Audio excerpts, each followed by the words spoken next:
Some debts span lifetimes, and the dead keep meticulous ledgers.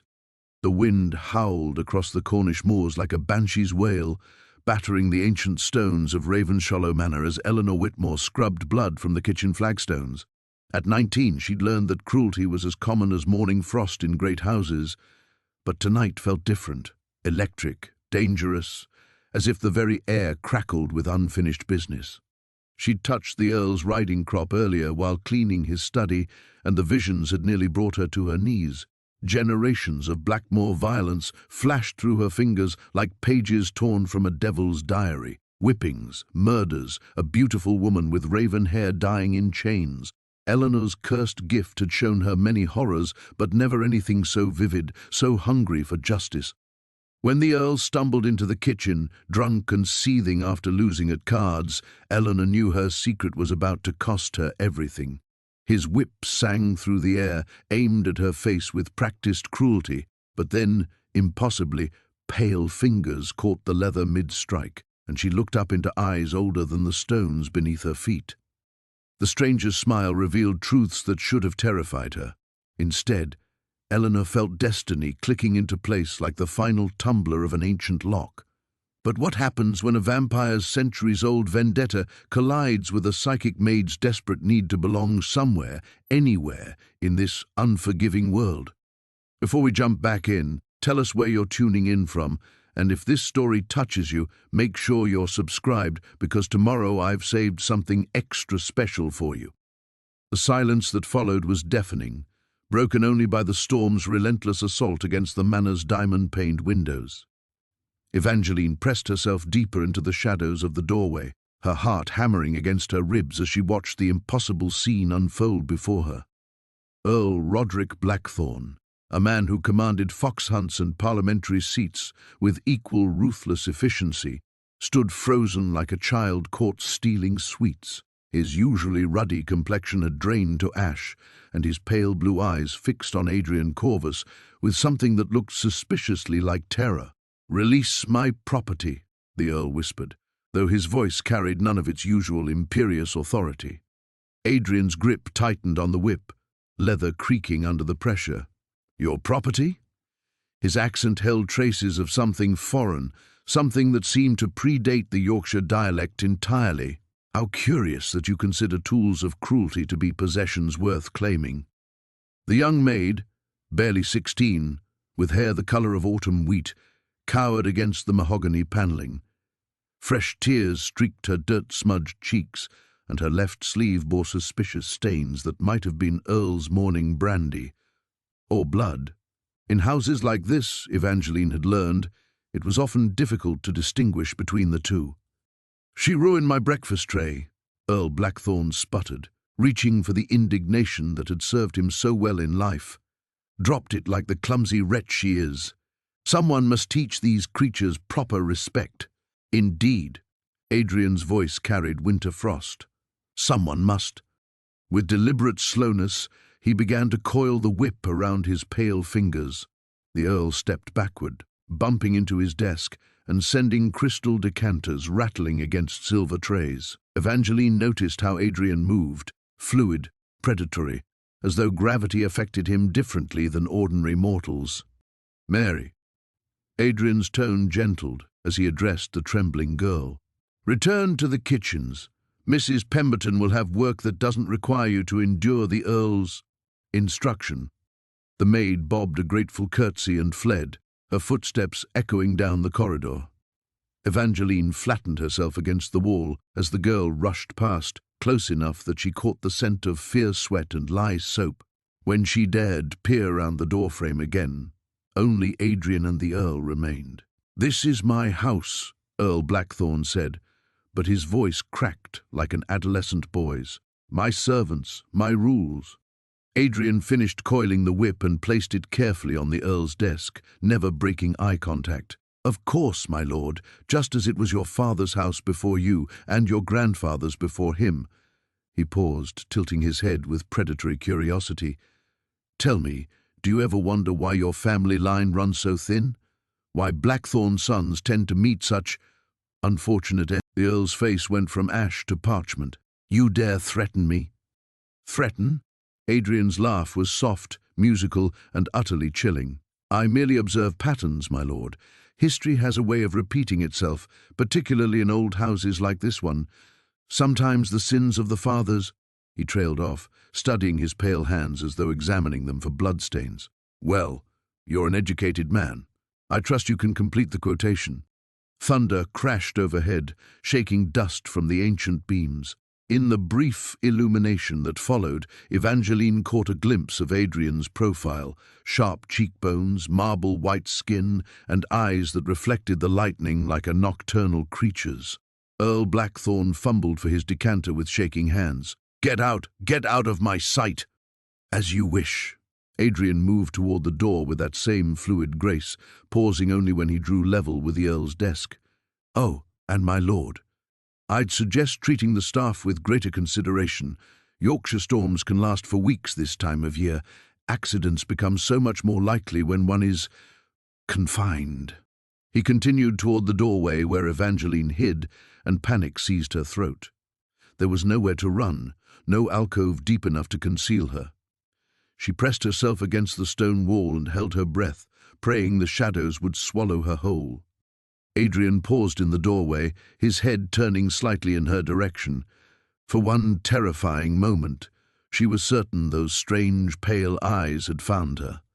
Then he smiled, an expression both beautiful and terrible, and continued down the corridor. Evangeline waited until his footsteps faded before releasing the breath she'd been holding. Her legs felt weak, her hands trembling as she smoothed her rough woolen skirts. She'd come to Blackthorne Manor expecting to uncover a murderer. Instead, she'd witnessed something that defied every rational explanation her scientific mind could provide. Who was Adrian Corvus, and what had he meant about Blackthorne's sons meeting unfortunate ends? Lightning split the sky again, illuminating the corridor in stark black and white. Somewhere in the distance a door slammed shut, and the manor settled around her like a sleeping beast. 3 days the storm had raged. 3 days she'd been trapped in this Gothic maze with a man who might have killed her brother. Now she was beginning to wonder if Earl Roderick Blackthorne was the only monster stalking these halls. The grandfather clock in the main hall chimed 5 times, its sonorous notes echoing through the stone corridors like a funeral dirge. Evangeline forced herself to move, her legs still unsteady from what she'd witnessed. The servants would be stirring soon, beginning their daily rituals of keeping Blackthorne Manor's Gothic grandeur from crumbling into the moors that surrounded it. She made her way through the labyrinthine passages toward the servants' quarters, her soft-soled boots silent on the worn flagstones. 3 days she'd walked these halls as Eleanor Whitmore, a travelling lady's maid seeking temporary employment until the storm passed. 3 days of scrubbing floors, polishing silver, and listening to kitchen gossip while her true purpose burned beneath her carefully constructed facade. The servants' hall buzzed with the familiar rhythm of morning preparations. Mrs. Pemberton, the head housekeeper, stood at the scarred wooden table dividing assignments with military precision. Her steel-grey hair never strayed from its tight bun, and her keys jangled at her waist like a jailer's arsenal. "Eleanor, there you are." Mrs. Pemberton's sharp eyes missed nothing, not the way young Tom favoured his left foot after yesterday's fall, nor how Mary's hand still trembled from her encounter with the Earl. "Lady Margaret's chambers need attending. She's particular about her morning routine." Evangeline nodded, accepting the brass key and fresh linens. Lady Margaret Blackthorne, the Earl's spinster sister, had become her most reliable source of family history. The woman possessed a tongue loosened by laudanum and loneliness, and a memory that stretched back decades into the manor's shadowed past. As she climbed the servants' staircase, Evangeline caught sight of her reflection in a grimy window. The coarse brown dress and white cap disguised her well enough, but she saw shadows beneath her own green eyes, the weight of her deception, the constant vigilance required to maintain her charade. How different she looked from the woman who'd once presented botanical papers to the Royal Society, who'd owned a comfortable house in London and commanded respect in scientific circles. All of it sacrificed for justice, for Edmund. Lady Margaret's chambers occupied the manor's east wing, where morning light fought valiantly against heavy brocade curtains. Evangeline found the elderly woman propped against her pillows, already reaching for the brown bottle on her nightstand. "Ah, Eleanor, dear." Lady Margaret's voice carried the papery quality of autumn leaves. "Dreadful storm, isn't it? Reminds me of the winter Edmund Ashworth disappeared. Such a promising young man, brilliant mind for botany, they said." Evangeline's hand stilled on the wash-basin. "Ashworth, my lady?" "Oh yes, tragic affair. Found frozen in a ravine, poor soul. The Earl said he'd fallen while collecting specimens, but—" Lady Margaret's rheumy eyes grew distant. "One wonders, doesn't one? So many accidents in our family's history, my nephew James, my cousin Robert, all such unfortunate endings." The same pattern Adrian Corvus had mentioned. Evangeline forced her voice to remain steady as she arranged fresh flowers, hothouse roses that seemed obscene against the storm's fury outside. "How terrible for your family, my lady." "Indeed. Though Adrian would say it's simply the weight of old sins." Lady Margaret accepted her morning laudanum with practiced ease. "Strange man, our groundskeeper. Been here longer than anyone can remember. Father used to say Adrian knew secrets that could topple kingdoms, though I never understood what he meant." Before Evangeline could probe further, footsteps echoed in the corridor outside. She recognized Adrian's measured tread and felt her pulse quicken. How could he walk so silently when he chose to, yet announce his presence when it suited him? "That'll be Adrian with my morning reports," Lady Margaret murmured, settling deeper into her pillows. "He's quite devoted to the family's welfare, you know. Always watching, always protecting us from unpleasant influences."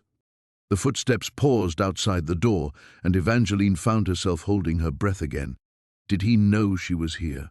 Could he somehow sense her presence, as she'd begun to sense his? The thought sent an unwelcome shiver down her spine. Part fear, part something she dared not examine too closely. When the footsteps continued down the hall, she released her breath slowly.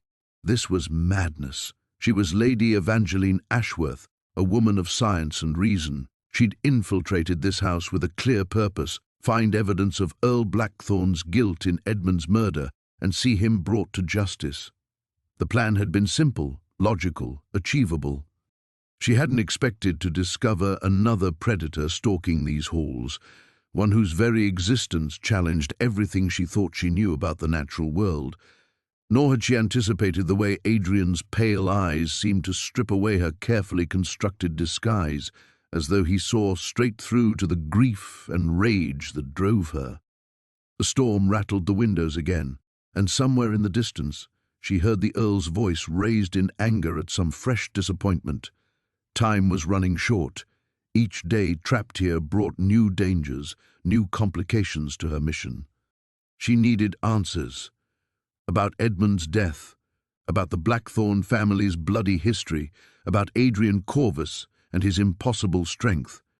But first, she had to survive another day as Eleanor Whitmore, invisible and unremarkable among the servants who kept Blackthorne Manor's terrible secrets. A scream shattered the morning quiet. Evangeline dropped the china wash-basin, porcelain fragments scattering across Lady Margaret's Persian rug like fallen snow. The cry had come from somewhere deep in the manor's bowels, raw, terrified, and unmistakably human. "Good heavens!" Lady Margaret whispered, her laudanum bottle trembling in her pale fingers. "What was that dreadful sound?" Before Evangeline could respond, the manor erupted into chaos. Footsteps thundered through corridors, voices shouted over one another, and doors slammed with increasing urgency. Mrs. Pemberton's voice rose above the din, barking orders with military precision. "Eleanor!" The housekeeper's call echoed up the servants' staircase. "Come quickly!" Evangeline abandoned the broken porcelain and rushed toward the commotion, her heart hammering against her ribs. She found the entire household staff gathered in the main hall, their faces pale with shock. Mrs. Pemberton stood before the great fireplace, her usually immaculate appearance disheveled. James found him in the wine cellars, she announced, her voice tight with barely controlled emotion. Young William, he's dead. The name hit Evangeline like a physical blow. William Blackthorne, the Earl's nephew, barely 22 years old, who'd arrived just yesterday seeking refuge from his gambling debts in London. She'd seen him at dinner, drunk and boastful, regaling the table with tales of his conquests while his uncle watched with thinly veiled disgust. How? One of the footmen whispered. Appears he fell down the cellar stairs, Mrs. Pemberton replied, though her tone suggested she found the explanation as unsatisfying as everyone else. Broke his neck on the stone steps. The Earl has sent for the constable, though with this storm. She didn't need to finish. No one would reach Blackthorne Manor until the weather cleared. They were trapped with a corpse, just as they'd been trapped with their suspicions and secrets. Evangeline's mind raced. Another Blackthorne mail, another accident. The pattern Adrian had mentioned, and that Lady Margaret had confirmed, was continuing before her very eyes. But was this truly an accident, or something more sinister? Where's Adrian? The question escaped her lips before she could stop herself. Mrs. Pemberton's sharp eyes fixed on her. Mr. Corvus is with his lordship, making arrangements. Why do you ask? Heat flooded Evangeline's cheeks. Forgive me, the shock has addled my wits. But her mind was anything but addled. Where had Adrian been when William died? And why did she feel this strange certainty that the groundskeeper knew far more about the young man's death than he would ever reveal?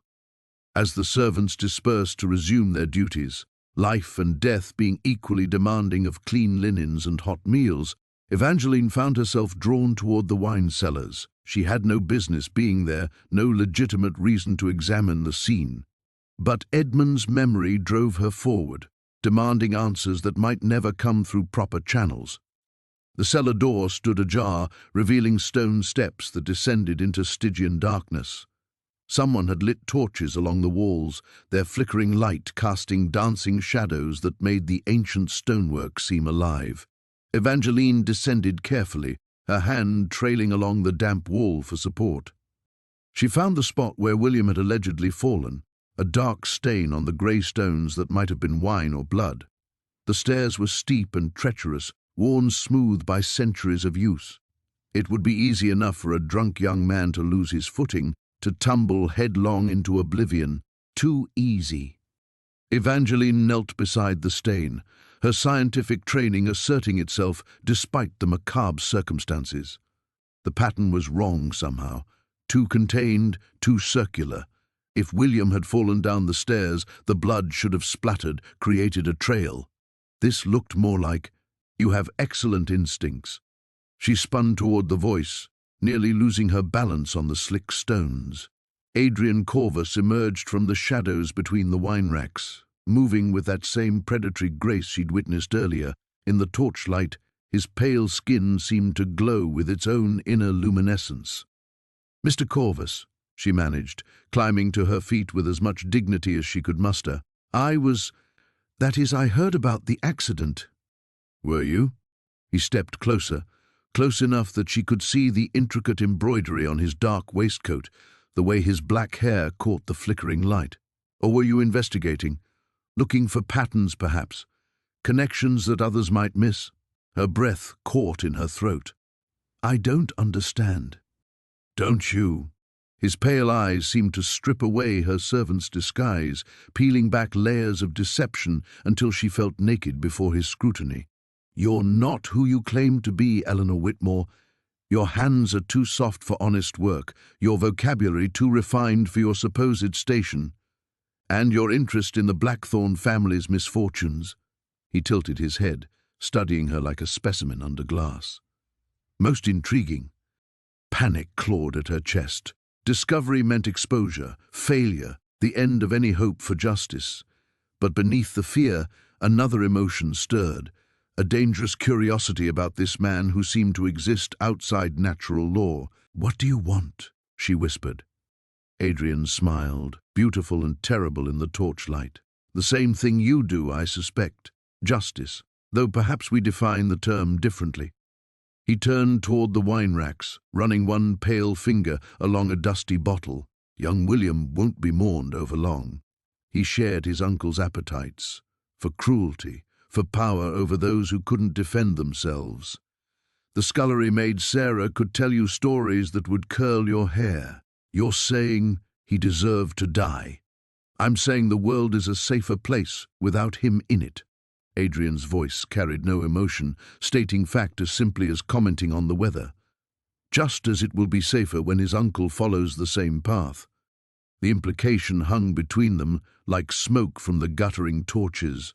Evangeline faced a choice that would define everything that followed: flee this conversation and maintain her precarious disguise, or step deeper into shadows that might consume her entirely. Edmund's face rose in her memory. Kind eyes, gentle hands that had taught her to identify Flora, voice that had encouraged her scientific pursuits when society deemed them inappropriate for a lady. "What are you proposing?" she heard herself ask. Adrian turned back to her, and his smile widened to reveal teeth that seemed too sharp in the wavering light. "A partnership, my dear. You want Earl Blackthorne punished for his crimes. I want him removed from this earth before he can commit more." He extended one pale hand toward her. "The question is whether you have the courage to seek justice outside the law's feeble reach." Thunder crashed overhead, shaking dust from the ancient stones. In that moment, as William's blood stained the cellar floor and a creature of shadows offered her vengeance, Evangeline knew her ordinary world had ended forever. Evangeline stared at Adrian's outstretched hand, as if it were a serpent poised to strike. The pale fingers seemed to glow in the torchlight, marble white and unnaturally still. No tremor, no pulse visible beneath the translucent skin. Everything rational within her screamed to flee, to return to the safety of her servants' quarters and abandon this madness before it consumed her entirely. She stepped backward, her spine meeting the cold stone wall. "I cannot simply take your word that William deserved to die, that any of this is justified." Adrian's hand remained extended, patient as granite. "What would convince you? Testimony from the maids he cornered in empty corridors? Bruises on Sarah's throat from when she resisted his advances?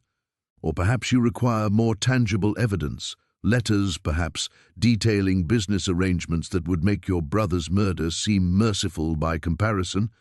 Edmund's name hung unspoken between them, but she felt its weight nonetheless. How much did Adrian know? How long had he been watching, waiting, studying her, as she'd thought herself so cleverly disguised? "You speak of my brother as though—" She swallowed hard, tasting copper and fear. "What do you know of Edmund Ashworth?" "I know he discovered something that sealed his fate." Adrian lowered his hand, moving instead to lean against the wine rack with casual elegance. "I know he came to these moors seeking specimens for his botanical research and found instead evidence of Earl Blackthorne's opium trade with the Far East. Ships docking in hidden coves, warehouses filled with more than Yorkshire wool. The confirmation she'd sought struck her like a physical blow. For months she'd harbored suspicions, following fragments of Edmund's correspondence, piecing together his final days. To hear it stated so matter-of-factly left her breathless. "And you did nothing to stop it?" Anger flared in her chest, hot and accusatory. "You knew my brother was in danger and let him die." I arrived too late.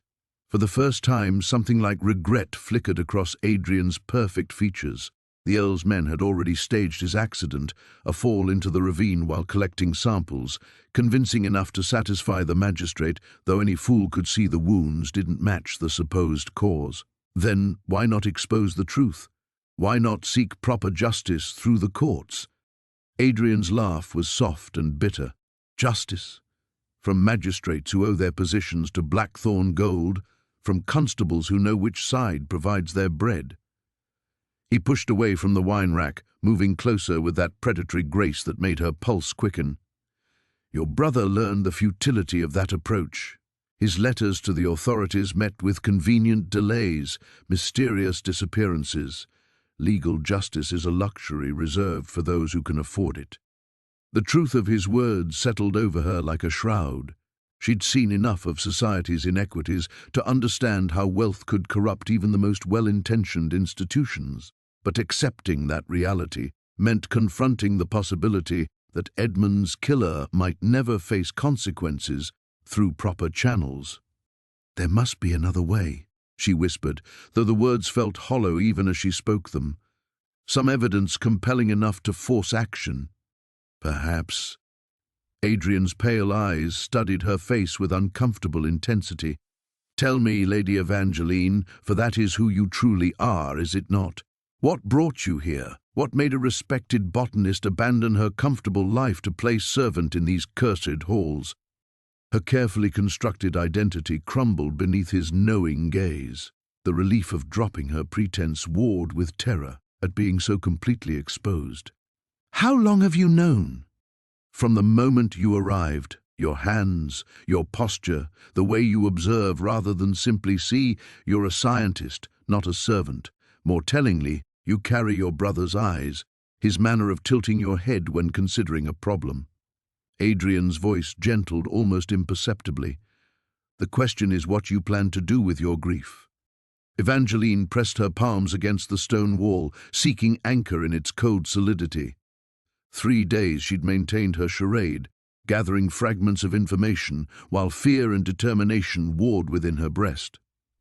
Now this creature, this impossible man who spoke of justice and vengeance with equal ease, offered her everything she'd sought. At what cost? "If I were to entertain your proposal," she said carefully, "what would you expect of me? What price would your partnership demand?"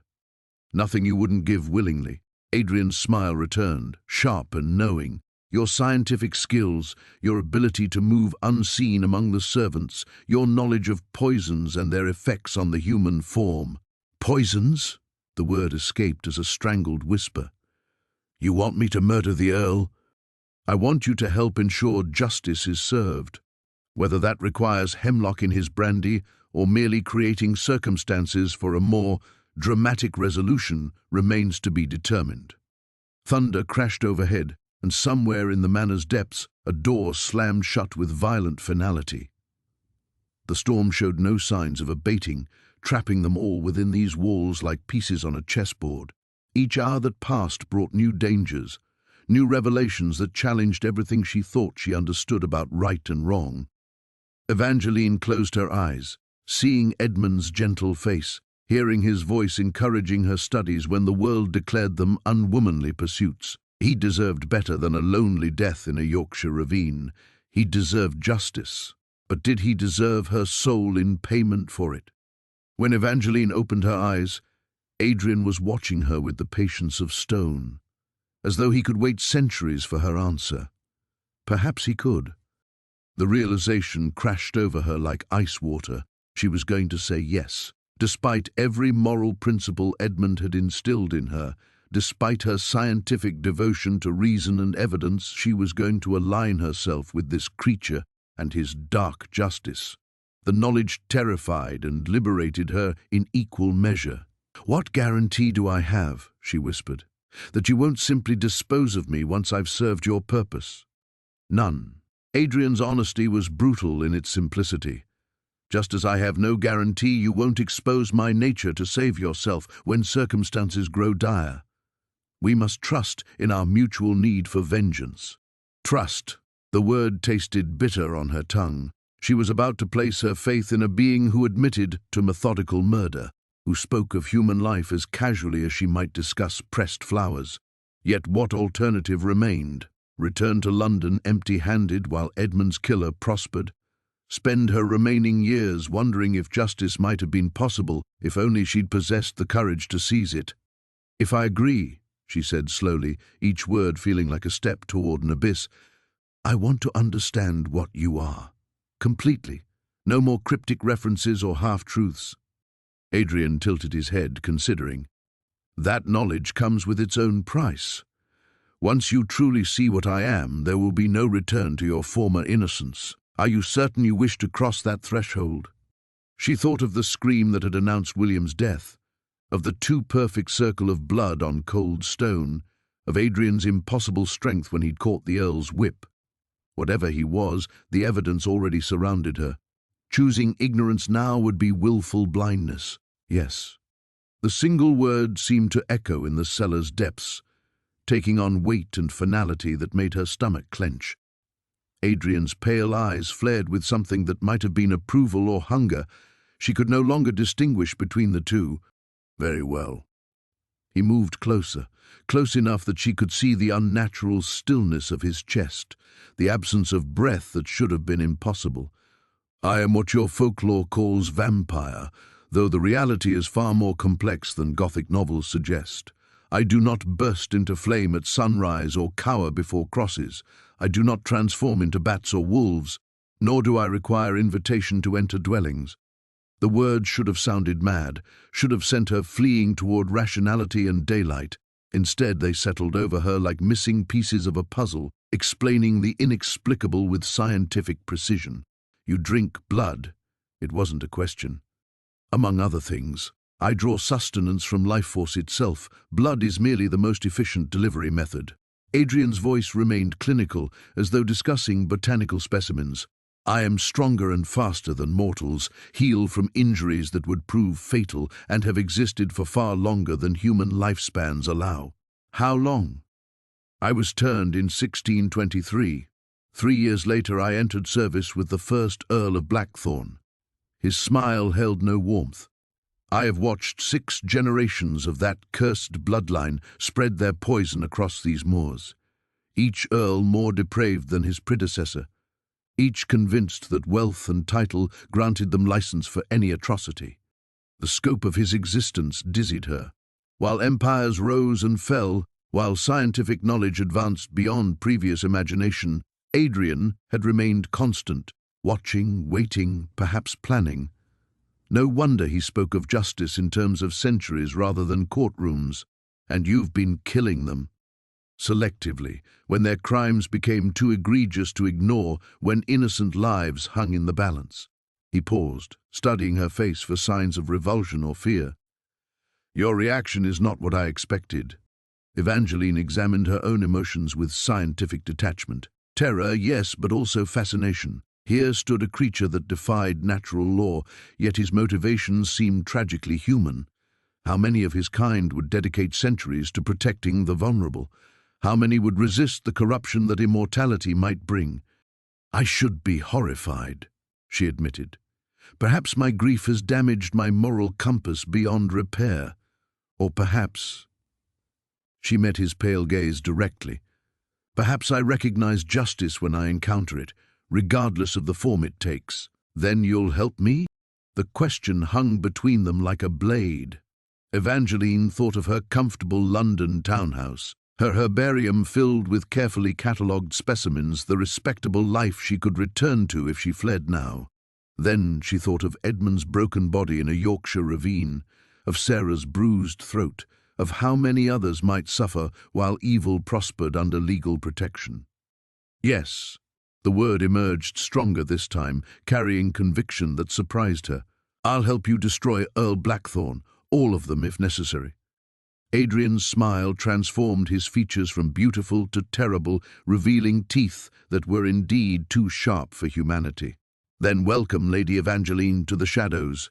May we both emerge with our souls intact. But even as she nodded, Evangeline suspected that salvation was never the point of vengeance, only the hope that justice might prove worth damnation. The cellar fell into silence, broken only by the storm's fury overhead and the distant drip of water against stone. Evangeline felt the weight of her decision settle into her bones, a commitment that would either damn or redeem her, with no middle ground remaining. What happens now? She asked, surprised by the steadiness of her own voice. Adrian moved past her toward a section of wall that appeared identical to the rest, running his pale fingers along the mortared stones. Now you learn the true layout of Blackthorn Manor, the passages known only to servants who've long since died, and to those of us who remember when they were built. A section of stone swung inward with barely a whisper, revealing a narrow corridor that stretched into absolute darkness. Cold air flowed from the opening, carrying scents of earth and decay that made her stomach clench. Secret passages? Despite everything, her scientific curiosity sparked. For what purpose? Originally, priest holes, escape routes during religious persecution. The first Earl was Catholic when it was dangerous to be so. Adrian's voice drifted back as he stepped into the passage, becoming a pale shape in the gloom. Later, Earls found other uses for hidden spaces: storage, private meetings, disposal of inconvenient evidence. Evangeline hesitated at the threshold. Once she followed him into that darkness, her old life would truly end. Lady Evangeline Ashworth, respected botanist and member of polite society, would cease to exist. What emerged from these shadows would be something else entirely. Thunder crashed overhead, shaking dust from the ceiling. In the echoing silence that followed, she heard voices, the Earl's among them, harsh with anger. "Search every room," came his command from somewhere in the manor's depths. "Someone has been in my study. Papers have been disturbed, moved from their proper places." Ice flooded her veins. She'd been so careful, replacing everything exactly as she'd found it, but apparently not careful enough. "You must choose quickly," Adrian murmured from the darkness. "They'll search the cellars within minutes. Your servants' quarters will be next, and then they'll discover I'm not who I claim to be." She stepped into the passage without further hesitation. The stone swung shut behind her with finality that made her chest tighten. Almost certainly. The Earl may be debauched, but he's not stupid. He'll recognize the signs of professional searching, and he knows what secrets his study contains. Adrian moved ahead of her through the narrow space, somehow navigating the absolute darkness without difficulty.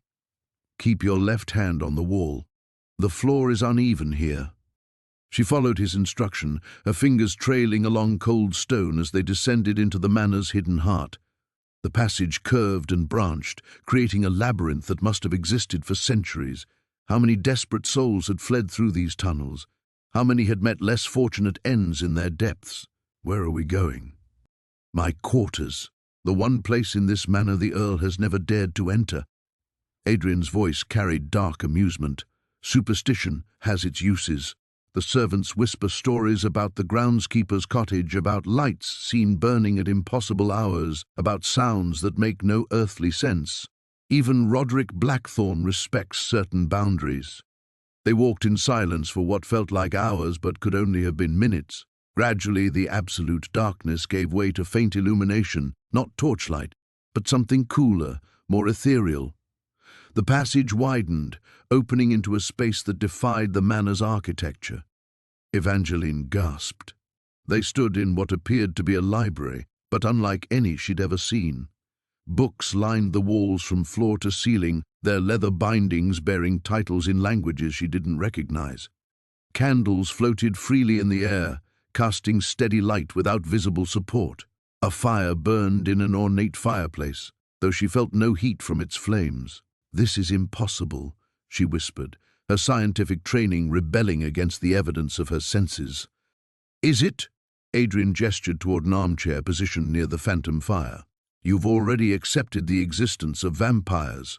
Why not supernatural architecture? Magic becomes merely another natural law once you understand its principles." She moved deeper into the room, noting details that made her pulse quicken. Star charts covered one wall, marked with notations in multiple hands spanning centuries. Botanical illustrations filled another section, depicting plants she'd never seen despite her extensive studies. And along the far wall, portraits, dozens of them, showing the same pale face across different eras, different clothing, but unmistakably Adrian. "You've been documenting everything," she breathed, "for centuries. Knowledge is power, particularly when dealing with enemies who believe their secrets are safe." Adrian moved to a massive desk covered with papers, maps, and what appeared to be genealogical charts. The Blackthorne family tree, their business associates, their crimes great and small. "I've been building a case that would satisfy any court of law. Then why not use it? Why resort to murder when you have evidence?" His pale eyes met hers across the impossible room. Because evidence only matters when judges are willing to hear it, when witnesses survive to testify, when powerful men allow justice to proceed. He lifted a thick folder from the desk. I tried the legal approach twice. Both times, key evidence disappeared. Witnesses recanted or died in convenient accidents. The Blackthorn influence runs deeper than you imagine. Evangeline sank into the offered armchair, her mind reeling. So you appointed yourself judge and executioner. I appointed myself protector of those who had no other champion. Adrian's voice carried the weight of centuries. But I won't lie to you. There is satisfaction in watching evil receive its due. Perhaps that makes me a monster as well. She studied his face in the floating candlelight, seeing ancient pain beneath the marble perfection. Whatever he'd become, whatever darkness he'd embraced, she sensed the human soul that still burned at his core. "What do you need from me?" she asked finally. "What role am I to play in your justice?" Adrian smiled, and for the first time it held genuine warmth rather than predatory hunger.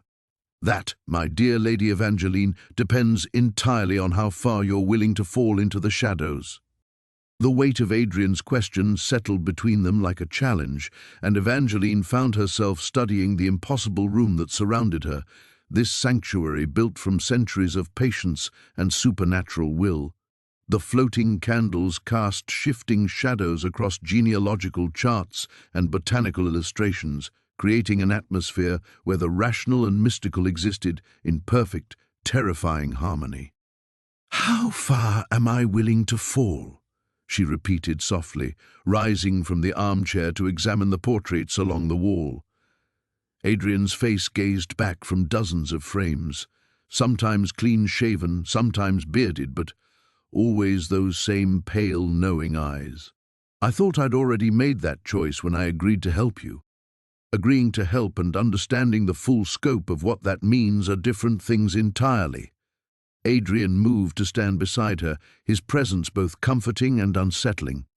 "The Earl will discover your true identity within hours. Once that happens, you become a target rather than an observer. Are you prepared for that transformation?" The question struck her with unexpected force. She'd spent 3 days playing the role of servant, believing herself clever and invisible. Now she realized how naive that assumption had been. Every moment in the manor had been borrowed time, and her debt was coming due. "What exactly are you proposing?" Adrian gestured toward the desk where maps of the manor and surrounding moors lay spread like battle plans. "The storm has trapped everyone inside for 3 days. The Earl grows increasingly paranoid, the servants more frightened. Tonight he'll call a gathering in the Great Hall, ostensibly to address the theft from his study, but truly to smoke out whoever has been investigating his affairs. A trap." "Precisely. He'll expect his mysterious intruder to either flee into the storm or reveal themselves through panic." Adrian's smile held predatory anticipation.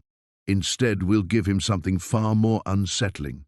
Evangeline traced her fingers along one of the maps, noting passages and rooms marked in Adrian's precise handwriting. The manor was riddled with secrets, honeycombed with hidden spaces that suggested centuries of concealed sins. "You want me to attend this gathering?" "I want you to attend as yourself." Lady Evangeline Ashworth, respected botanist and sister to the late Edmund Ashworth. His pale eyes met hers with uncomfortable intensity. "I want you to confront him openly, to demand answers about your brother's death." The audacity of it stole her breath. "That's not strategy. That's suicide. He'll simply deny everything, perhaps arrange for my own convenient accident." "Would he?" Adrian moved closer, his voice dropping to a whisper that seemed to bypass her ears and speak directly to her spine. "Before witnesses? In front of servants who already whisper about strange deaths and unexplained disappearances? A man truly innocent of wrongdoing would welcome the chance to clear his name. Guilt makes people reckless." She turned to face him fully, studying the ancient intelligence behind his beautiful, terrible features. "And while I'm serving as bait in your trap, what will you be doing?"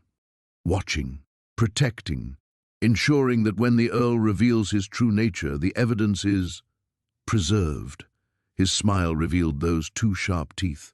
You won't be alone in that room, Evangeline, I promise you that. The use of her given name sent an unexpected warmth through her chest, quickly followed by alarm at her own reaction. Was she truly so starved for companionship that a vampire's attention could affect her so?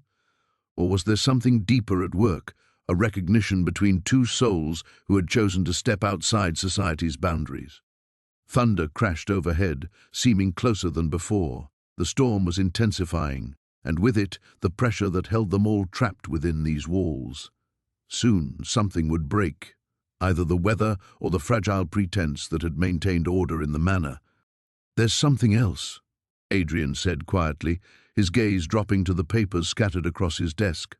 "Something you should understand before you make your final choice." The hesitation in his voice sent ice through her veins. "What aren't you telling me?" "Your brother, Edmund, wasn't the Earl's first victim to die for investigating the opium trade. There have been others over the years, journalists, customs officials, rival merchants who asked inconvenient questions." Adrian's pale fingers traced the edge of a document she couldn't quite see, but Edmund was different. He was the first to discover something that truly threatened the entire operation. What did he find? Evidence of government involvement. Customs officials taking bribes, members of parliament receiving payments for favorable legislation, military contracts awarded to transport opium under the guise of legitimate cargo. Adrian's voice carried the weight of terrible knowledge. Your brother stumbled onto a conspiracy that reaches far beyond one corrupt Earl. The revelation hit her like a physical blow. She'd thought Edmund had discovered smuggling, a serious crime, but limited in scope. Instead, he'd apparently uncovered treason, corruption that infected the highest levels of government. No wonder his death had been swift and brutal. No wonder legal justice seemed impossible. How many people are involved? Dozens, perhaps more. Men with enough power to make evidence disappear, witnesses recant, investigations end in convenient failures. Adrian's pale eyes met hers with something that might have been sympathy. "Now do you understand why I chose the shadows over the courtroom?" Evangeline sank back into the armchair, her mind reeling. The true scope of what she faced was staggering. Not just one evil man, but a network of corruption that could destroy her as easily as it had destroyed Edmund. Yet somehow this knowledge only strengthened her resolve. If legal justice was impossible, then perhaps Adrian's dark alternative was the only option remaining. "When do we begin?" Adrian's question hung in the air between them, waited with centuries of patience, finally reaching its end. Before Evangeline could respond, a sound echoed through the impossible library that made her blood freeze. Footsteps in the passage they'd just traversed, accompanied by the scrape of metal against stone. "They found the entrance," Adrian said quietly, his supernatural stillness more unnerving than any display of alarm. "Sooner than I anticipated." The Earl's voice carried through the hidden corridors, distorted by stone but unmistakably furious. "Check every passage, every room. Whoever violated my study is still in this manor, and I'll see them flayed alive for their impertinence." Evangeline's heart hammered against her ribs as she realized the magnitude of her miscalculation. She'd thought herself clever, careful, invisible. Instead, she'd led them directly to Adrian's sanctuary, the one place in Blackthorn Manor that had remained inviolate for centuries. "I've destroyed everything," she whispered, watching Adrian's pale features for signs of the rage she deserved. "Your secret is exposed because of me." But his expression held no anger, only a terrible sort of satisfaction that chilled her more than fury would have. "On the contrary, you've accelerated a timeline that was already in motion." He moved to his desk with inhuman grace, gathering papers and documents into a leather satchel. "The Earl's paranoia has been building for weeks. Your investigation merely provided the catalyst for actions I've been planning for decades." The footsteps grew closer, accompanied now by the harsh breathing of men unaccustomed to navigating the narrow passages. Soon they would emerge into this impossible room, and all pretense would end. Evangeline found herself facing the moment Adrian had warned her about, the transformation from observer to target, from lady to prey. "What do we do?" she asked, surprised by the steadiness in her own voice, even as terror clawed at her throat. Adrian's smile revealed teeth that caught the floating candlelight like ivory daggers. "We begin your education in the shadows, but first you must understand what you're choosing." He moved closer, his pale eyes holding her gaze with hypnotic intensity. "Once they see you here, in this place that defies natural law, there can be no return to your old life. Lady Evangeline Ashworth will cease to exist in any meaningful way." The weight of that truth settled into her bones like winter cold. Her London townhouse, her carefully cultivated reputation, her place in respectable society, all of it would vanish the moment she stepped fully into Adrian's world. Yet as the Earl's voice echoed closer, filled with murderous intent, she realized that world had already been lost the moment she'd chosen vengeance over safety. "I understand," she said, and meant it. "What do you need me to do?" "Trust me." Adrian moved to what appeared to be a solid wall beside the fireplace, pressing his palm against stones that suddenly glowed with ethereal light. "And prepare yourself for truths that will challenge everything you believe about the nature of reality." The wall dissolved like morning mist, revealing another passage that seemed to lead upward rather than deeper into the earth. But this corridor was different. The walls pulsed with that same otherworldly illumination, and the air itself hummed with power that made her skin prickle. "Adrian's chambers lie through here," came a voice from the main passage, close enough now that Evangeline could distinguish individual speakers. "I can smell the unnatural cold that surrounds him." The Earl's response carried a note of genuine fear beneath his anger. "Then we proceed carefully. Whatever else the groundskeeper may be, he served this family for longer than should be possible. There are agreements that must be respected." Adrian's laugh held centuries of dark amusement. "Even now he clings to the pretense that our relationship is voluntary, that his family's sins haven't earned them exactly what they've received." He gestured toward the glowing passage. "Shall we show him the truth?"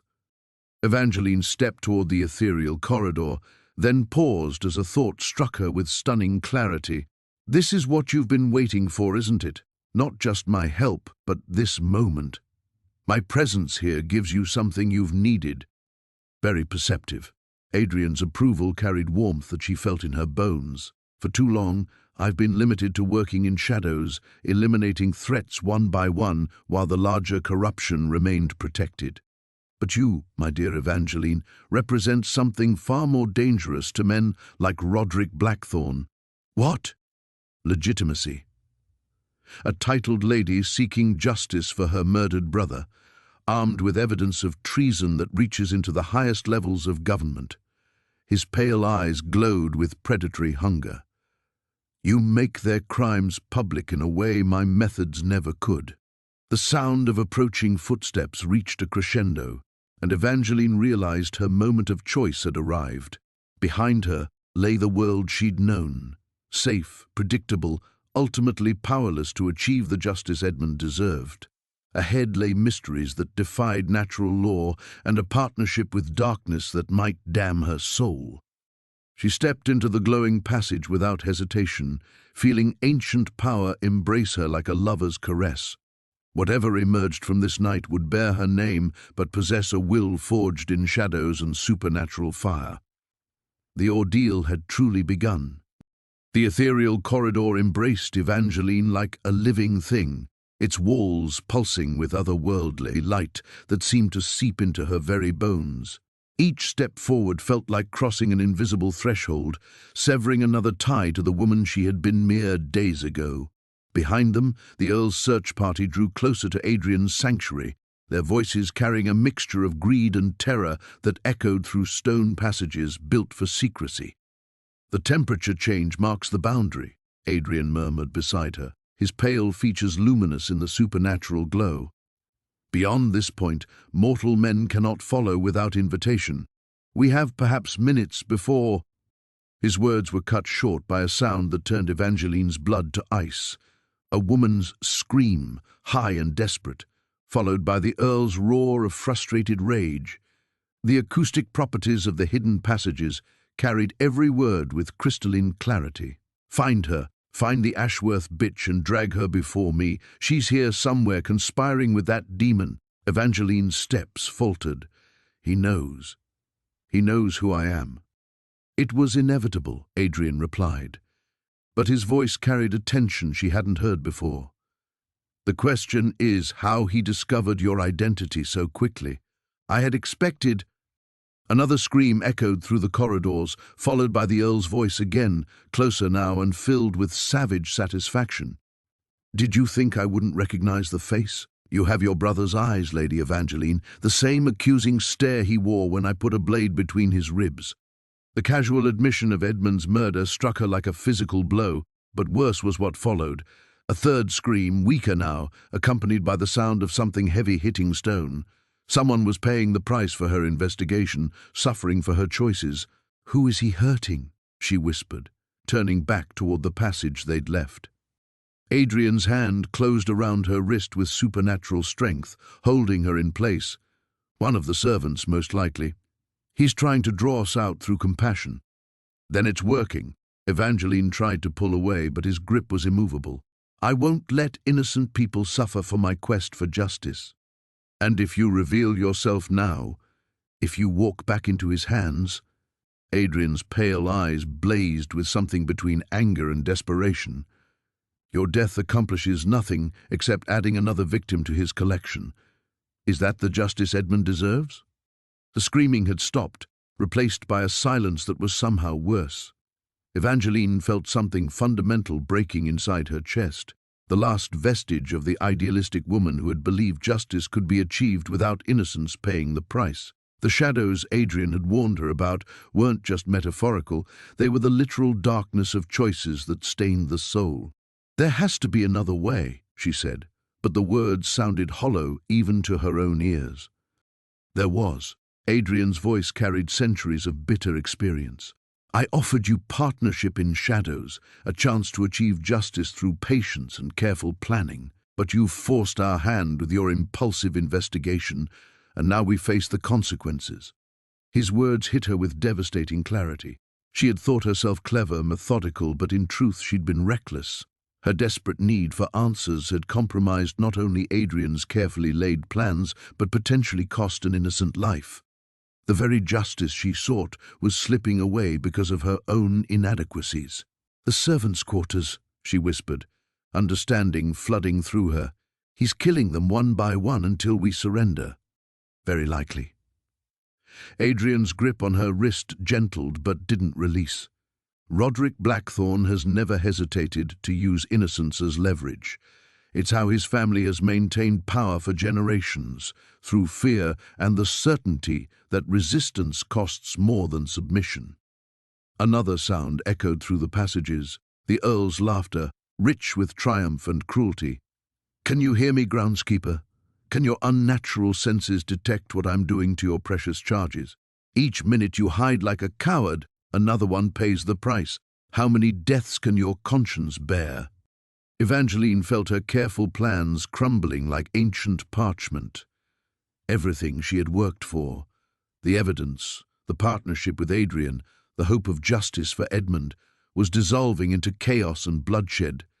She had sought to be her brother's champion, and instead had become the architect of more suffering. "He's won, hasn't he?" she said quietly, the fight draining out of her voice. "Whatever we do now, people will die because of my failures." Adrian was silent for a long moment, his pale features unreadable in the ethereal light. When he finally spoke, his words carried the weight of inevitability. "Perhaps. But defeat and death are not always the same thing. Sometimes destruction creates opportunities that victory never could." The screaming began again, and Evangeline closed her eyes against the sound. She had wanted to honor Edmund's memory with justice, but instead had created a horror that would haunt her forever. In seeking to become an agent of righteousness, she had learned the crushing truth that sometimes there were no righteous choices, only degrees of darkness. The screaming stopped abruptly, leaving a silence that pressed against Evangeline's eardrums like a physical weight. In that terrible quiet, she felt the last fragments of her old self, the botanist, the lady, the woman who believed in order and justice, crumble into dust. "You're wrong," she said suddenly, opening her eyes to meet Adrian's pale gaze, about defeat and death being different things. Something shifted in his expression, a flicker of surprise that humanized his otherworldly features. "What do you mean?" "I mean, Lady Evangeline Ashworth has been defeated. She was defeated the moment she chose vengeance over virtue, the moment she stepped into these passages seeking partnership with darkness." The words came from some deep place she hadn't known existed, carved out by grief and tempered by horror. But her death doesn't have to be meaningless. Adrian's grip on her wrist loosened, his attention completely focused on her face. In the ethereal light, she could see centuries of calculation behind his eyes, plans within plans shifting like clockwork. "You're not talking about surrender," he said slowly. "I'm talking about transformation." Evangeline pulled free of his grasp, stepping deeper into the glowing corridor. "You've spent centuries working in shadows, eliminating blackthorns one by one while the corruption spread. But you've always been constrained by secrecy, haven't you? By the need to maintain the pretense of natural death, of plausible accidents. The alternative is exposure. The alternative is revelation." The word hung between them like a blade. "You said I represented legitimacy, a titled lady who could make their crimes public. But what if the lady herself became the proof?" Understanding dawned in Adrian's eyes, followed immediately by something that might have been fear. "Evangeline, what you're suggesting?" "I'm suggesting we give Roderick Blackthorne exactly what he wants. Lady Evangeline Ashworth, delivered to his hands, carrying evidence of his crimes." Her voice grew stronger with each word, fed by a certainty that felt like stepping off a cliff. "And when he reveals his true nature in front of witnesses, when he confesses to Edmund's murder and threatens to add mine to his collection, that's when you show yourself for what you really are." The implications crashed over both of them like a wave. For 200 years, Adrian had hidden his supernatural nature, working through manipulation and careful orchestration. What she proposed would shatter that concealment forever, transform him from shadow into legend. "The servants would see," he said quietly, "the visiting guests, anyone who survives. They would carry stories of a monster who killed a monster." Evangeline stepped closer, studying his beautiful, terrible features. Stories of justice that transcends law, of protection that transcends nature. Would that be such a terrible legacy? Another sound echoed from the passages behind them, footsteps approaching the sanctuary, accompanied by the Earl's voice raised in triumph. "Found it! The cursed chamber where he keeps his unholy collection!" Adrian's head snapped toward the sound, his predatory instincts fully engaged. "They've breached the library. Whatever we decide now." "Then decide this," Evangeline said, reaching for his pale hands with her own. The contact sent shock through her system. His skin was cold as winter stone, but somehow she could feel the vast power contained beneath it. "Trust me as I trusted you. Let me be the bait that draws him into the light." For a heartbeat, Adrian's mask of supernatural composure slipped entirely, revealing something raw and desperately lonely beneath. "If you're wrong, if this fails, then at least Edmund's murderer dies with me." The simplicity of it was almost peaceful. "And you'll be free to choose your own path without the burden of my vengeance." A crash echoed through the passages, the sound of furniture being overturned, papers scattered, centuries of careful accumulation being destroyed. The Earl's laughter followed, rich with vindictive pleasure. "Search everything. Find where they've gone to ground." Adrian's fingers tightened around hers, cold and inhumanly strong. "There's something you need to know first, something I've hidden even from you." The gravity in his voice sent ice through her veins. "What?" "Your brother. Edmund didn't discover the corruption by accident. I led him to it." The words fell between them like stones into still water. "I've been cultivating investigators for decades, feeding them information, guiding them toward evidence that might finally bring down the Blackthorne legacy. Most died before they could act on what they learned." The revelation should have devastated her. Instead, she felt only a strange sort of completion, as if the last piece of a complex puzzle had finally fallen into place. You used him? Yes. As you're using me now? Yes. No attempt at denial, no effort to soften the truth. Evangeline studied his face in the ethereal light, seeing centuries of patient planning, of careful manipulation, of souls sacrificed to a justice that transcended any single lifetime. It should have horrified her. Instead, she found herself smiling. Good, she said simply. Then let's finish what Edmund started. Adrian stared at her for a long moment, his pale eyes searching her face as if seeing her for the first time. When he finally spoke, his voice carried a note of wonder that seemed foreign to his ancient tongue. You continue to surprise me, Lady Evangeline. Just Evangeline now, she corrected, feeling the truth of it settle into her bones. The lady died in these passages, remember? A crash from the sanctuary behind them punctuated her words, followed by the Earl's enraged roar as he discovered Adrian's carefully curated collection scattered across the floor. The sound of destruction was oddly liberating. 2 centuries of secrets exposed, pretenses finally abandoned. Adrian's lips curved into something that was almost a smile. Then we proceed without masks. He moved to what appeared to be another solid wall, but instead of pressing his palm against the stone, he spoke a single word in a language that predated English by millennia. The barrier dissolved like morning mist, revealing not another passage but a chamber that defied architectural possibility. The room beyond was vast, its ceiling lost in darkness that seemed to swallow the ethereal light emanating from the walls. Ancient symbols were carved deep into every surface, glowing with the same otherworldly illumination that had guided them through the passages. But it was the contents that took Evangeline's breath away. Weapons lined the walls, not the crude implements of human warfare, but blades that hummed with supernatural purpose, their edges sharp enough to cut through reality itself. Books bound in materials she couldn't identify filled shelves that stretched impossibly high, their spines marked with symbols that hurt to look at directly. And scattered throughout the chamber were artifacts that spoke of power beyond mortal comprehension.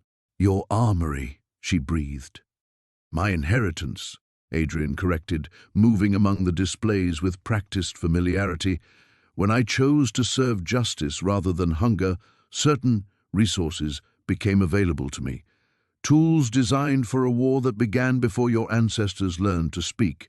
He selected items with deliberate care. A blade that sang when he lifted it from its rest, a pendant that cast shadows in defiance of the surrounding light, vials containing liquids that moved with their own purpose. Each choice seemed weighted with centuries of consideration.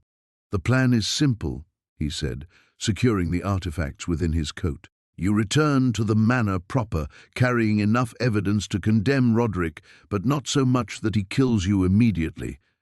Let him believe he's cornered you. Let his arrogance make him careless with witnesses present. And when he confesses to Edmund's murder, I'll be watching. Adrian's smile revealed teeth that gleamed like ivory daggers. When he raises his hand against you, when he proves himself the monster we know him to be, I'll show him what monsters truly look like. The sound of approaching footsteps echoed through the sanctuary, accompanied by voices raised in discovery and greed. But the fear that had gripped Evangeline earlier was gone, replaced by something harder and infinitely more dangerous. There's more to it than that, she said, studying his face in the supernatural glow. This isn't just about Roderick's crimes. You're planning something larger. Adrian's pause confirmed her suspicions. The corruption extends beyond one man, beyond one family. Roderick has allies in Parliament, business partners who profit from his smuggling operations, magistrates who've been bought with blood money. Removing him without exposing the network accomplishes nothing. So we expose everything. The scope of it should have terrified her, but instead she felt only grim satisfaction. We make him confess not just to Edmund's murder, but to all of it. The opium smuggling, the government connections, the systematic elimination of anyone who threatened their operations. In front of witnesses who can't be silenced or bought. Adrian nodded approvingly.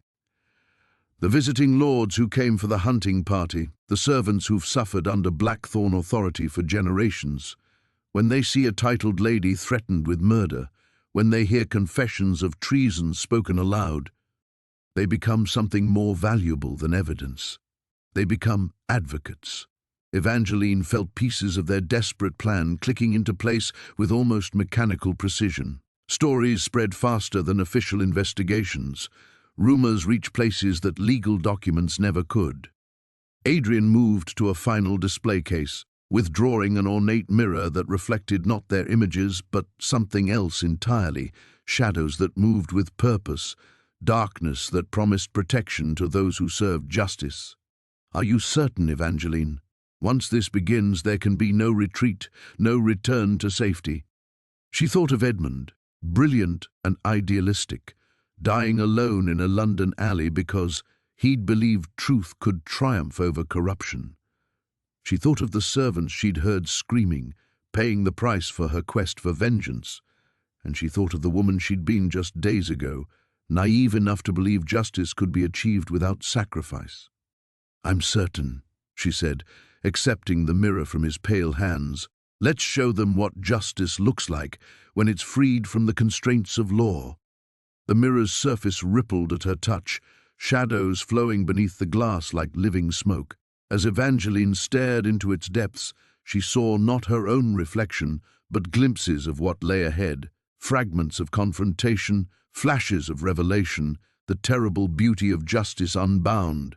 The weight of it settled into her hands like destiny itself.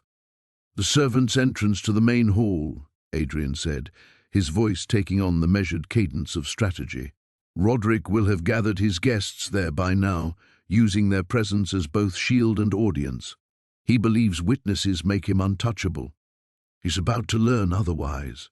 Evangeline secured the mirror within her torn servant's dress, feeling its otherworldly warmth against her ribs. "How long do I need to hold his attention?" Long enough for arrogance to override caution, long enough for him to reveal the scope of his crimes to ears that matter. Adrian's pale eyes met hers with an intensity that seemed to burn. Long enough for me to position myself where his death will be seen as divine justice rather than supernatural intervention. The sound of destruction from the sanctuary had grown closer, accompanied by voices she recognized, Lord Pemberton's nasal tenor, Sir William's gruff commands, the Earl's own triumphant laughter as he discovered the evidence of Adrian's centuries-long vigil. They had minutes, perhaps less, before discovery became inevitable. "There's something else," Evangeline said, surprising herself with the steadiness of her voice. "When this is over, when Roderick is dead and the truth is exposed, what becomes of you?" Adrian paused in his preparations, his supernatural stillness absolute. For a moment she thought he wouldn't answer. When he finally spoke, his words carried the weight of inevitability. "I disappear. The groundskeeper Adrian Corvus dies with his master, and what remains finds new shadows to inhabit." His smile was sad and ancient. "It's what I've always done, Evangeline, what I was meant to do." "No." The word came out harder than she'd intended, sharpened by a certainty that felt like revelation. "You've spent 2 centuries hiding, manipulating, working through others because you believed the truth would destroy you. But what if the truth is what finally sets you free?" He stared at her, confusion flickering across his otherworldly features. "What are you suggesting?" "I'm suggesting that tonight doesn't end with your disappearance. It ends with your choice." Evangeline stepped closer, close enough to see the flecks of silver in his pale eyes. "When the witnesses see what you are, when they understand that supernatural justice protected them from human evil, let them carry that story into the world. Let them know that darkness sometimes serves light." The implications crashed over him like a wave. For centuries, he had lived in the spaces between mortal understanding, feared, and hidden. What she proposed was transformation beyond anything he had contemplated. not just the death of Roderick Blackthorne, but the birth of something unprecedented. A monster acknowledged, a darkness accepted, a justice that transcended the boundaries of law and nature both. "They would hunt me," he said quietly. "Others like Roderick, men who profit from corruption, they would never feel safe knowing I existed openly." "Good." Evangeline's smile was sharp as winter starlight. "Let them know fear. Let them understand that evil carries consequences beyond human judgment." The sound of splintering wood echoed through the chamber as the sanctuary's defenses finally failed. Voices poured through the breach, excited, greedy, triumphant. Their time had run out. Adrian moved with inhuman speed, gathering the last of his preparations, while his mind raced through centuries of careful planning, now compressed into desperate improvisation. "The guests will be armed," he said, "but more importantly, they'll be frightened. Fear makes people careless with their words. Fear makes them honest," Evangeline corrected, feeling pieces of understanding click into place with mechanical precision.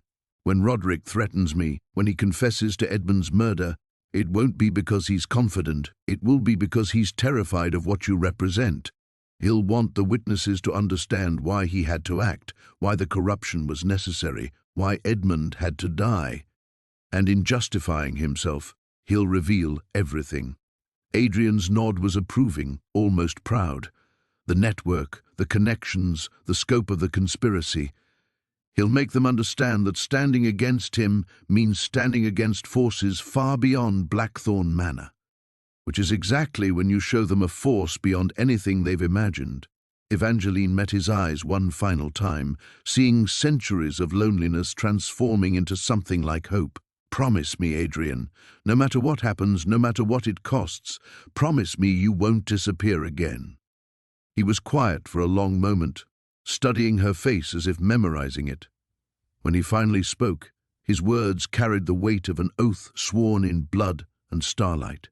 "I promise, Evangeline, when this ends, I'll stand in the light and let them see me for what I am. Then let's give them a story worth telling." The passage back to the manor proper felt like ascending from one world into another, from the realm of shadows and ancient power into the crude, brutal reality of human corruption. Evangeline moved through servants' corridors with purpose now, no longer the frightened maid fleeing discovery, but a woman armed with terrible knowledge and supernatural allies. The mirror pressed against her ribs with each step, its otherworldly warmth a constant reminder of the forces she had allied herself with. Behind her, she could hear the distant sounds of Adrian sealing the passages, ensuring their secrets would remain hidden until the moment of revelation. Ahead lay the main hall, where lamplight spilled beneath doors and voices rose in animated discussion. She paused at the servants' entrance, pressing her ear to the wood.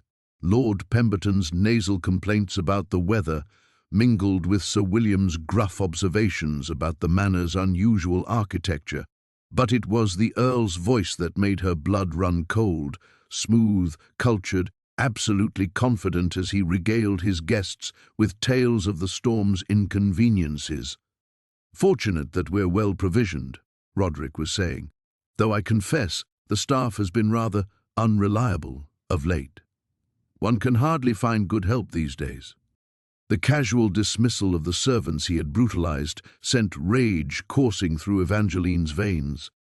She thought of the maid cowering beneath his raised whip, of Mrs. Crawford's fearful warnings, of all the souls who had suffered under Blackthorne authority while these privileged men discussed inconvenience. She pushed open the door. The scene that greeted her was almost theatrical in its mundane horror. The Earl stood before the great fireplace, brandy snifter in hand, commanding the attention of 6 well-dressed gentlemen arranged in comfortable chairs. The fire cast dancing shadows across oil paintings of long-dead blackthorns, their painted eyes seeming to watch the proceedings with ancestral approval. Conversation died as every face turned toward her. Evangeline felt their gazes taking in her torn dress, her disheveled hair, the wild look that must surely be burning in her eyes. She had spent days perfecting the role of invisible servant. Now she needed to shed that disguise entirely. "Gentlemen," she said, her voice carrying the crisp authority of her true breeding, "allow me to introduce myself properly. I am Lady Evangeline Ashworth." The effect was immediate and electric. Brandy glasses paused halfway to lips, conversations died mid-syllable, and every eye in the room fixed on her with sharp attention. But it was the Earl's reaction that sent satisfaction coursing through her veins. His face went pale as winter stone, his confident smile freezing into something ugly and afraid. "Lady Evangeline Ashworth," Lord Pemberton repeated slowly, his social, climbing instincts clearly struggling to process this development. "But surely you're dead?" Evangeline stepped further into the room, letting the firelight illuminate her features properly. "Missing? Yes, I'm sure that's what certain parties would prefer. Unfortunately for them, I've been very much alive and very much present in this house for the past several days." Sir William leaned forward, his military bearing sharp with attention. "Good God, woman, what are you doing here? And dressed as a servant, yes. It's remarkable what one can observe when rendered invisible by class distinctions." Evangeline's gaze swept the assembled lords before fixing on Roderick's face. For instance, one might witness conversations about opium smuggling, government officials being bought with blood money, the systematic elimination of inconvenient investigators. The temperature in the room seemed to drop by degrees. Several of the guests shifted uncomfortably, while others leaned forward with the sharp attention of predators scenting weakness. But Evangeline kept her focus on the Earl, watching recognition and calculation war across his aristocratic features. "My lords," Roderick said carefully, his voice still smooth but carrying new undertones of steel, "I fear the storm and isolation have affected the poor woman's mind. Perhaps you should explain why my brother Edmund died in a London alley 3 weeks after discovering your smuggling operation." The words cut through his diplomatic deflection like a blade through silk. "Perhaps you should tell your guests about the opium coming through Yorkshire ports, about the magistrates who look the other way, about the members of Parliament who vote according to your gold rather than their consciences." The silence that followed was absolute.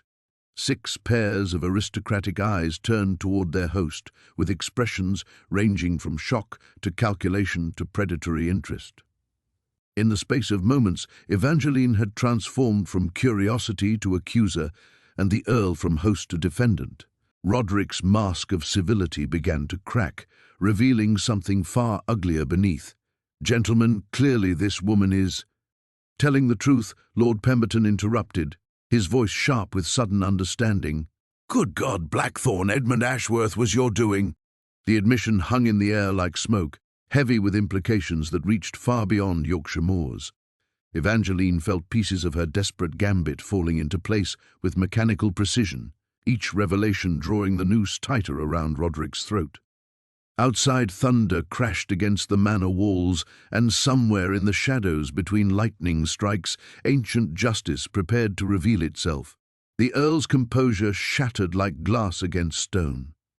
Edmund Ashworth was a fool who couldn't leave well enough alone. The words tore from Roderick's throat with decades of suppressed venom. He came sniffing around the docks like some righteous hound, threatening to expose arrangements that have kept this region prosperous for generations. The assembled lords recoiled as if struck. Lord Pemberton's brandy glass slipped from nerveless fingers, shattering against the marble hearth. Sir William's military bearing stiffened into rigid attention, his hand instinctively moving toward a sword that wasn't there. "Roderick," Lord Ashford whispered, his face pale with dawning horror. "What have you done? What needed doing?" The Earl advanced on Evangeline with predatory intent, his aristocratic facade crumbling to reveal the monster beneath. "What will continue to be done to anyone who threatens the natural order of things?" Evangeline stood her ground, feeling the mirror's supernatural warmth pulse against her ribs like a second heartbeat. The guests pressed back against their chairs, trapped between fascination and terror, as their host transformed before their eyes. "Tell them about the others," she commanded, her voice carrying across the room like a blade. Tell them about the magistrates who asked inconvenient questions, the dock workers who saw too much, the members of Parliament who threatened to vote their conscience instead of your coin. You want the truth? Roderick's laugh was ugly, desperate. The truth is that idealistic fools like your brother would have destroyed everything. The opium trade employs thousands, enriches dozens of noble families, provides revenue that funds half the expansion projects in Parliament. But Edmund couldn't see beyond his precious moral principles. The confessions poured from him like poison from a lanced wound. Names of corrupt officials, details of bribes paid and threats carried out. The intricate web of corruption that stretched from Yorkshire docks to the halls of Westminster. Each revelation sent fresh shocks through his captive audience. "So you had him murdered," Evangeline pressed, stepping closer to the fire's light where every expression would be visible to the witnesses. "You sent men to beat my brother to death in a London alley because he threatened your profits." "I sent men to deliver a message," Roderick snarled, his control completely gone now.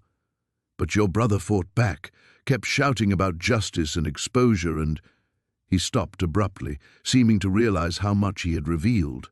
But it was far too late for restraint. "Good God," Sir William breathed, his soldier's mind cataloguing each confession with professional precision. "Roderick, you're describing treason, murder, conspiracy reaching to the highest levels of— reaching to some of you." The Earl's wild gaze swept his guests, desperation making him reckless. "Lord Pemberton, your shipping investments. Lord Ashford, your voting record on trade legislation. Sir William, your military contracts for Eastern acquisitions. Did you think your hands were clean?" The accusations hung in the air like smoke, each guest realizing how deeply the corruption had spread, how thoroughly their own reputations were now entangled with a madman's confessions. Evangeline felt grim satisfaction as she watched their calculations shift from social embarrassment to personal survival. "None of us ordered murder," Lord Pemberton said sharply, his social climbing instincts finally asserting themselves. "None of us. None of you had the spine for necessary action." Roderick's voice cracked with fury. "You were content to profit while leaving the difficult decisions to others." He turned back to Evangeline, his eyes blazing with the light of a man who had lost everything and intended to take others with him. "But you, my dear Lady Ashworth, have ensured this ends tonight. These gentlemen have heard too much to be trusted with discretion, and you've sealed all our fates." His hand moved to the fireplace poker with deadly intent. Lightning illuminated the windows as he hefted the iron weapon, its weight familiar in his grip. The assembled lords shrank back in horror, but none moved to intervene. Aristocratic breeding had not prepared them for physical confrontation. "I killed your brother for threatening my enterprise," Roderick said with terrible calm, advancing on her step by step. "I'll kill you for destroying it, and then we'll see how much these gentlemen's discretion is worth when their own survival depends on silence." Evangeline felt the mirror's pulse quicken against her ribs, shadows gathering in the corners of her vision. Outside, thunder crashed with supernatural force, and she knew Adrian was near, watching, waiting for the perfect moment to reveal himself. "You're going to murder me in front of 6 witnesses?" she asked, her voice steady despite the poker's deadly approach. "In your own home, before peers of the realm?" "I'm going to demonstrate the cost of interference," Roderick corrected, raising the iron weapon above his head. "Let them remember this moment when they're tempted to speak of what they've heard tonight." The poker began its descent toward her skull, firelight gleaming along its brutal length. Behind her she heard Lord Pemberton's sharp intake of breath. Sir William's shouted protest, and then pale fingers caught the iron weapon bare-handed, stopping its deadly arc with inhuman ease. "Impossible," Roderick breathed, staring at the pale fingers wrapped around the poker's iron shaft. No burn marks marred Adrian's flesh, no tremor of pain disturbed his supernatural stillness. The weapon hung frozen in mid-strike, as immovable as if it had been caught by marble rather than living hands. The assembled lords erupted into chaos. Chairs overturned as men scrambled backward, their aristocratic composure shattered by the impossible sight before them. Lord Pemberton's strangled cry echoed Sir William's barked oath, while Lord Ashford made the sign of the cross with trembling fingers. "Adrian Corvus," the Earl gasped, recognition dawning in his eyes like the first light of a terrible sunrise. "But you can't. The iron should burn me?" Adrian's voice carried the weight of centuries, each word precise as falling snow. "Oh, but it does." Evangeline watched in horror as thin wisps of smoke began rising from where his flesh met the metal. The acrid smell of burning filled the air, but Adrian's grip never wavered, his expression remaining calm as winter stone, even as the poker seared his palms. "Adrian, let go!" The words tore from her throat before she could stop them. "You're burning yourself!" "Some prices are worth paying," he replied, his eyes never leaving Roderick's face.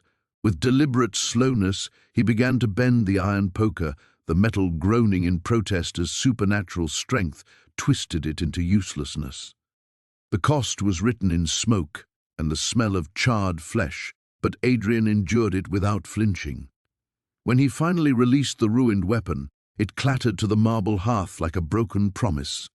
His palms were blackened with burns that would have crippled a mortal man. "What are you?" Sir William whispered, his military mind struggling to categorize what his eyes had witnessed. Adrian straightened to his full height, no longer bothering to disguise his otherworldly nature. In the firelight, his pale skin seemed to glow with inner radiance, his dark eyes reflecting depths that spoke of centuries rather than decades. "I am justice, Sir William, the kind that exists beyond human law, beyond mortal failings." His burned hands gestured toward the cowering Earl. "For 200 years, I have served the Blackthorn family, watching each generation grow more corrupt than the last." 200! Lord Pemberton's voice cracked. "That's impossible. No man lives." "No man, perhaps." Adrian's smile revealed teeth too sharp, too white. "But then, I stopped being entirely human long ago." The word hung unspoken in the air between them, but every man in the room felt its weight. Vampire, the creature of nightmares and Gothic tales stood before them in living or unliving flesh. Evangeline felt her heart breaking as she watched Adrian sacrifice his most precious secret. For centuries, he had hidden his nature, lived in shadows, worked through manipulation rather than revelation. Now he stood exposed before witnesses who would carry his story into the world beyond Yorkshire. "You protected us," she whispered, understanding flooding through her. "All those servants, all those innocents. You've been burning yourself on iron weapons for 2 centuries to save them." "Iron burns, but corruption kills," Adrian replied, his wounded hands steady despite their injuries. "I learned long ago which pain was worth bearing." Roderick backed against the mantelpiece, his face cycling through terror, rage, and something approaching relief. "Finally," he breathed. "Finally, someone will see what I've had to endure, what my family has suffered under this creature's influence." "Suffered?" Adrian's voice dropped to a whisper that somehow filled the entire room. "Shall we discuss suffering, Roderick? Shall I tell these gentlemen about the servants you've brutalized, the innocents you've murdered, the corruption you've spread like disease through Yorkshire?" He began walking toward the Earl, each step deliberate as falling rain. "Or shall we discuss your grandfather, who used iron chains to torture his groundsmen? Your father, who delighted in heated brands? Each generation of Blackthorns learned to make my existence agony, and each paid the price for their cruelty."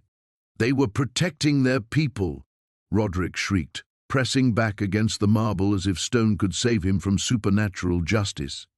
"They were feeding me servants to torture while they brutalized others in safety." Adrian's burned palms reached out, hovering inches from Roderick's throat.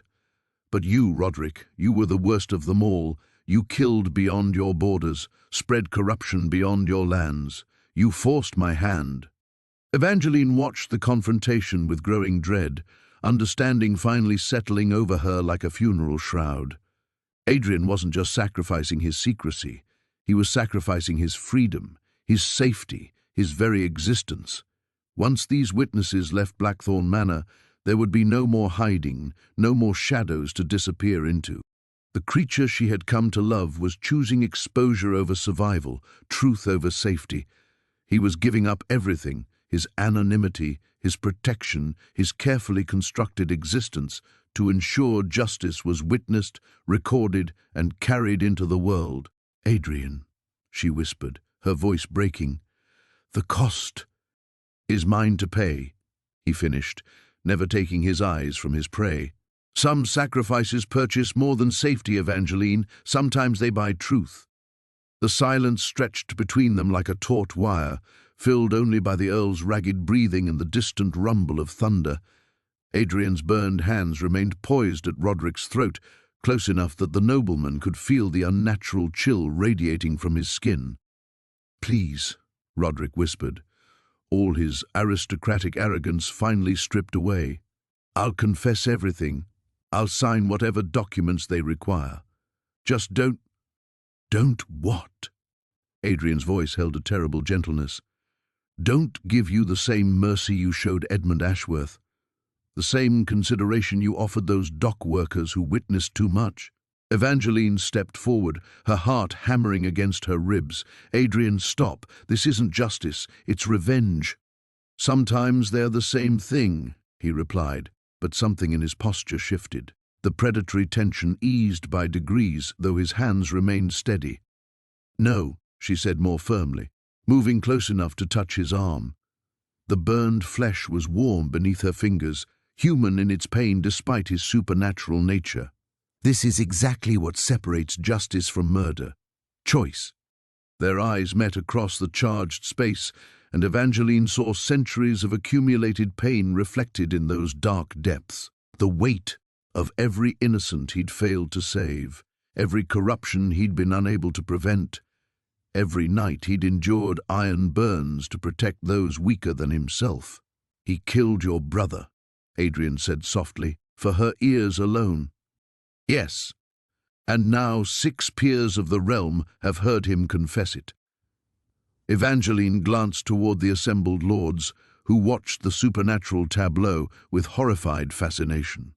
"Let the law have him, Adrian. Let justice be witnessed rather than whispered." For a moment longer, Adrian remained frozen between mercy and vengeance. Then, with visible effort, he lowered his hands and stepped back from the cowering Earl. "Very well," he said, his voice carrying resignation rather than relief. "Let mortal justice decide mortal crimes." Roderick sagged against the mantelpiece, his legs barely supporting him. The confession had drained him of more than words. His face appeared gaunt, aged by the weight of exposed sins. Sir William cleared his throat, his military training finally asserting itself over supernatural shock. "Earl Blackthorn, by your own admission before witnesses, you have confessed to murder, treason, bribery, and corruption of government officials. I formally place you under citizen's arrest pending—" "Pending nothing," Adrian interrupted, turning his attention to the assembled lords. "Gentlemen, you have indeed witnessed a confession tonight. But you have also witnessed my nature, my centuries of existence, my supernatural abilities." His burned palms gestured toward his ruined flesh. "The question remains, what will you do with such knowledge?" The lords exchanged uncertain glances, each man calculating personal risk against public duty. Lord Pemberton wrung his hands, while Lord Ashford continued his nervous prayers. The weight of impossible decisions settled over them like fog. "The murder confession stands regardless of other revelations," Sir William said carefully. "A crime has been admitted before peers of the realm, that much is clear." "And the rest?" Evangeline asked, though she already knew the answer from their faces. Lord Pemberton spread his hands helplessly. "My lady, who would believe such a tale? A vampire groundskeeper? A creature who burns at iron's touch but endures the pain to protect servants? It sounds like Gothic fiction, not courtroom testimony." "So you'll remain silent," Adrian observed, no surprise in his voice. "About certain aspects," Lord Ashford admitted. "But the Earl's confessions regarding murder and corruption, those we cannot ignore. Too many reputations, too many legitimate business interests would be destroyed by complete silence. Evangeline felt a complex mixture of relief and disappointment. Adrian's secret would be preserved, but at the cost of truth. Justice would be partial, incomplete, enough to convict Roderick, but not enough to expose the full scope of his supernatural protector. "Then it's finished," she said softly. "Not quite." Adrian moved to the fireplace, his wounded hands steady as he retrieved a leather portfolio from behind a loose stone. Earl Blackthorne kept meticulous records of his activities: names, dates, payments, correspondence with corrupt officials. Everything needed to unravel his entire network. He placed the portfolio on a side table, well within reach of the assembled lords. Edmund Ashworth died seeking justice, not revenge. Perhaps these documents can complete what he began. Roderick made a desperate lunge toward the fireplace, clearly intending to destroy the evidence, but Adrian caught him effortlessly by the collar. "Sir William," Adrian said calmly, "I believe you mentioned an arrest." The next hour passed in organized chaos as the lords took charge of their former host. Documents were secured, preliminary statements recorded, and plans made for Roderick's transport to London once the storm passed. Through it all, Adrian remained in the shadows, his supernatural nature carefully unmentioned in official discussions. As dawn approached, Evangeline found herself alone with him in the manor's entrance hall, watching the first pale light filter through tall windows. "What happens now?" she asked, studying his profile in the growing light. Adrian considered her question, his burned hands clasped behind his back. "Now Lady Evangeline Ashworth returns to London to see justice done for her brother, and Adrian Corvus disappears into legend as he was always meant to do." The words hit her like a physical blow, and Evangeline turned sharply to face him. "Disappear? Adrian, you can't simply vanish now. Not after revealing myself to 6 peers of the realm." His smile held centuries of practiced farewell. "My lady, I have survived this long precisely because I know when shadows no longer offer sanctuary. But they agreed to remain silent about your nature. Sir William gave his word. Sir William is an honourable man who will keep that word unto death. But honour dies with men, Evangeline. Their sons, their confidants, their moment of weakness over brandy in a gentleman-s club, secrets this momentous, have a way of surfacing despite the best intentions."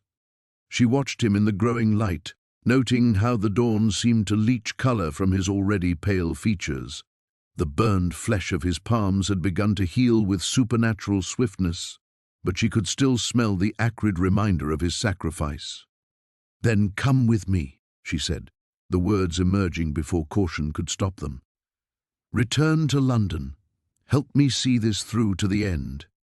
Adrian's expression softened with something approaching tenderness. "And then, would you have me lurking in drawing rooms, attending garden parties, pretending to age appropriately while you grow older beside me? Would you condemn us both to a masquerade that could only end in exposure or sorrow?" The brutal logic of his words settled between them like winter frost. Evangeline felt tears threatening, though she had thought herself cried empty after the night's revelations. "So this is goodbye," she whispered. "This is you returning to the world you belong in," Adrian corrected gently, but not unchanged. "Look at yourself, Evangeline.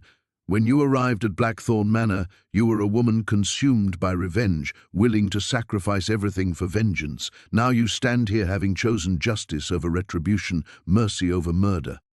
She considered his words, feeling the truth of them settle in her bones. 3 days ago, she would have plunged a knife into Roderick's heart herself, given the opportunity. Last night, she had stayed Adrian's supernatural hand, choosing law over lynch justice. "Edmund would be proud," Adrian continued. "His sister learned to seek justice rather than merely punishment. That transformation, that growth, is what you carry back to London." The sound of carriages being prepared echoed from the courtyard beyond. Soon the lords would depart, taking their prisoner and their carefully edited testimony back to civilization. Roderick would face trial, conviction, and execution, but through legal channels rather than supernatural vengeance.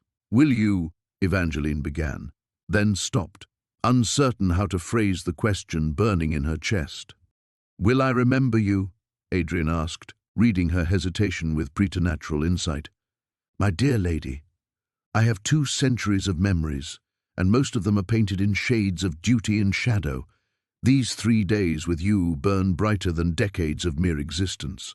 She stepped closer, close enough to feel the unnatural chill that clung to his skin. "Adrian, I love a monster?"